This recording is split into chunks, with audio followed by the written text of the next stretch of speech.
Next up at UFC 292, we have Andre Petroski taking on Gerald Meerschaert. This is actually an interesting fight. Andre Petroski 9-1 overall, 4-1 in his last 5. He's coming off that decision win over Wellington Turman. It was 9 months ago. I don't think that's very long, but somebody in the Discord was like, you forgot to mention it was 9 months ago. So if you think that's a long time, then I'm pointing out. That's a pretty normal course for fights, I would say. That's why I was like, because he said you forgot 1 point. I forget how he worded it. And I was like, I don't think if you fight twice a year. Someone just said sites up, but then someone says the website's down. It's not up. The website is down. I've been checking it every 5 seconds. Listen, GoDaddy's working on the server. It is 100% beyond our control. It'll be back up. It'll be fine. Anyway, Andre Petroski, 4-1 in his last 5. He beat Wellington Turman about 9 months ago. He's taking on Gerald Meerschaert, 35-16, 3-2 in his last 5. He's coming off that bad knockout loss to Joe Pifes. Pfeiffer's a sweet last name. Anyway. Pfeiffer. This is... What? Pfeffer. It's not Puh, it's Fuh? That's a stupid last name then. No, it's Pie. I just say stuff. We know. Andre Petroski. This guy's a very, very good wrestler. Great takedowns. His stand-up is just okay, but it's loaded with power. He will wing big-time power shots, and then he has his wrestling as a backup. Cardio isn't amazing. It will slow down, but he's big. He's strong. He can knock you out. He can wrestle F you. He can do all of those things, and he's got pretty good jiu-jitsu as well, so should be able to survive, if not win by submission. He's coming off that win over Wellington Turman, where he wanted to strike. He was throwing big power. I think he assumed Wellington was chinny, thought he was going to connect to the chin. But what ended up happening is Wellington was lighting up Andre Petroski's body, and then Andre was like, I'm done with this. Time to wrestle. And then he was very dominant once he started doing what he was supposed to be doing that whole time. He's taking on Gerald Meerschaert. Somebody said Gerald Meerschaert is the American Bear Jew, right? The American Craig, what the hell's his last name? Paul Craig. What the fuck? Who said? I want a fucking name. Whoever said that. That's super. In the comment section fucking super disrespectful. In the comment section of my Quick Picks video. Anyway, the reason they say that, I can kind of see the connections, is Gerald Meerschaert is a phenomenal grappler. He could submit you at any moment in the fight. He has many fights where he was getting the piss beat out of him, and then he stayed tough, found a submission, and got it done. Very similar to Paul Craig. Gerald Meerschaert actually has some decent striking. He pieced up Bruno Silva, which was like a shocking win there, because the knock on Gerald was he's chinny. Oh, he's chinny. And then he finished the hardest puncher, one of the hardest punchers in the division. He just got off that knockout loss to Joe Pfeiffer, where it's like, okay, maybe Gerald can be a bit hittable, but Joe does hit like a freight train. The problem with Gerald's biggest issue is he can't really, his takedowns are not very good. So while he does have this amazing jiu-jitsu skill set, he can't really get it to the ground when he wants to use it. You have to take him down in order for him to be able to do that. And that's what makes this matchup interesting, because Andre Petroski will shoot takedowns. This fight will end up on the ground. This is what I think is going to happen. Andre Petroski, as he did in his last fight, is going to come out big, heavy punches, trying to find the chin. Gerald was just knocked out. Andre's going to be hunting for that knockout. Then he'll probably go to his wrestling, get some takedowns, grind out a win, maybe a TKO on top, but Gerald's very, very tough. Andre Petroski's the pick. I think Andre Petroski wins. I do have him in a little parlay with Natalia Silva, but I left him out of the safety parlay. The safety parlay that I brag about, 30% ROI, all of those things, premium members, blah, blah, blah. I left him out of it. I was going to put him in it, but I left him out of it because just look at their records. Gerald Meerschaert has almost 4 times the amount of wins that Andre Petroski has fights. And he's the exact type of guy that could pull off an upset over a young kid that came out swinging wild. So I think Andre wins. I'm very confident in Andre, but obviously the Hail Mary is possible here. What do you think? He's 32. He's not a young kid. But I will say this. And Andre, if you're watching, I need you to listen very, very carefully because I told Joe Pyfer the exact same thing, and it worked beautifully for him. Excuse me. What I was saying is basically this. And that was right after excuse me, sir. Somebody commented this, and then you can't say beautifully. But go ahead. I don't even know what that is. Yeah.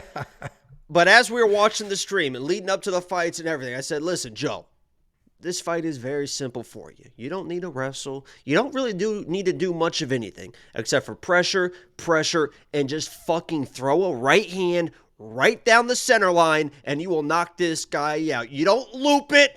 You don't even need to set it up. You just fire a right hand right down the pipe, and you will knock this guy out. It took Joe, I think, a minute or two to figure that out, but he landed one, and then he was like, oh shit, the freckled salamander was right. Threw another one and just sat this guy down. Andre, I'm telling you right now, I know that you want to grapple. You want to prove a point. You're calling out Bo Nickel. You called out Gerald. This could be a be careful what you wish for situations, because if you start grappling with this guy, he's probably going to survive. Andre, you are going to get tired. Gerald, when people get tired, that is when he capitalizes. That is when he gets people's back. That is when he gets these weird submissions. You don't need to grapple, man. You don't need to grapple. You don't need to throw these big overhand rights either. Just nice and tight. A right hand, cock it back, down the pipe. You're going to knock this guy out. If he starts grappling early, I'm going to be a little bit nervous because if he's trying to just submit Gerald, it's probably not going to work. He's probably going to get gas, and this could turn into an interesting fight. I placed a bet for this fight for Andre, and I sat there and stared at it before I made it a premium bet because I'm like, can I fucking trust this guy? It's like Lily, because I feel the same way. If you're Andre, you should dominate this fight. You should dominate this fight. But I did put it in premium. I do trust him. I'm not even going to hedge it at all. I mean, he should, right, Angelo? I mean, he should win this fight. Andre? Yeah, I just said that. I mean, he should win this fight. Yeah, that's what I'm saying. I mean, it's like, fuck, man.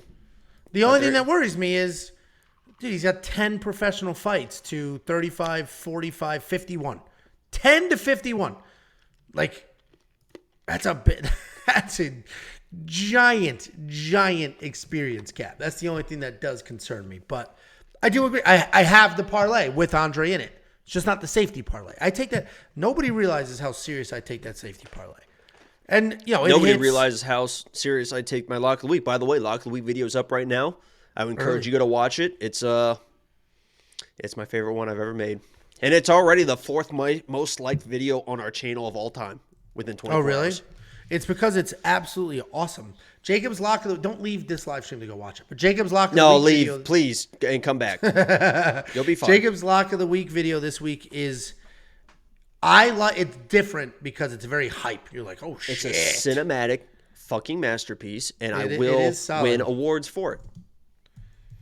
Yeah, potentially. I wish your Lock of the Week would see the video because it is 100% something that like that person could potentially pay for. Like, you know what I mean? Like it is that good of a video. It's something the UFC would make. And I'm not, I hate giving you compliments, you short bastard.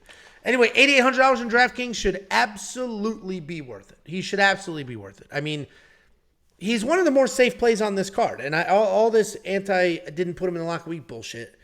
It's 100% true. He was not in the safety, or didn't put him in the safety parlay. It's 100% true, but I probably should. Frankly. This could be one of those situations where when you see everyone else and you see Natalia at minus 350, you see Ian Gary's over minus 500 right now, and you see all these big favorites. You see Gregory Rodriguez, all these big favorites. We could be looking back on Sunday, seeing this minus 250 on Andre and being like, fuck, man, I should have put 3 units on that. I mean, it should look easy.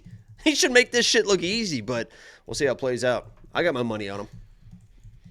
Yeah, I agree. He's definitely going to be worth it in DraftKings for $8,800. So I'll do that. Gerald Meerschaert, $7,400, maybe in a large field tournament. Maybe, because he's always can pull something off. But the reality is a little bit lower than that. Couple of super chats. We got Alan. We have Alan. I'm a premium member. I appreciate all your hard work. But Jacob, I don't see how O'Malley beats Aljo. he's a better grappler.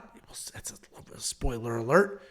Jacob will address this comment when we break down that fight, but thank you very much, Alan. Genuinely appreciate it. Dr. Y, MMA Guru, had the exact same picks as Jacob. You spent $2 to shout out that.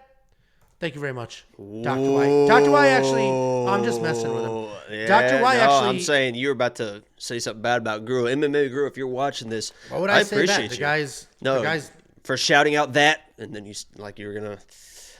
Oh, I was gonna do some fake angry like a competitor, but first of all, he's not a competitor. He's basically a live streamer and he's killing it right now. Anyway, Dr. Y is great because Dr. Y is I show all the winning tickets all the time. Dr. Y emails me faithfully during the event. This just happened. That just happened. Look at this ticket. I just did this. I just did that. He donated about fucking 15 times great. on Saturday's live stream for me. Guy's great. I appreciate that. Guy's absolutely great. He emailed me during that live stream. Jacob and Guru have the same picks. So, thank you very much, Mr. Y. Smart man. Did you address the DraftKings before I move a loots? That could be another situation. $8,800. I mean, he should finish this guy in the first round. Fuck, man. Done. Yeah, FB Montage just made a good point. He doesn't even do graphics, Angela. How do you feel about that? Guy doesn't give a fuck, does he? He's a live streamer. It's very different. He doesn't give a fuck, does he, Angelo? That guy goes live. Start trashing him, Angelo. I'm not going to trash somebody 10 times larger. Not 10 times. Get him. 5 times larger than us that is doing something completely different. Do it. The only overlap. Well, first of all, is before you start going off a apart. tangent, MMA Guru, I don't support anything he's about to say. Get him, Angelo. Get him. There's nothing to get. The guy is crushing it in what he does. The only overlap that we have, actually, you and him overlap. You also are live. You're directly competing. Nothing else is directly competing. That guy's a live streamer. And has he ever ripped off his shirt before? He might. He ripped off his hat, and fuck, that hair's nice. Yeah, that's a nice head of lettuce. Yeah. Yeah. Anyway, become a premium member. It's $10 a month. He doesn't have one, so sign up for ours.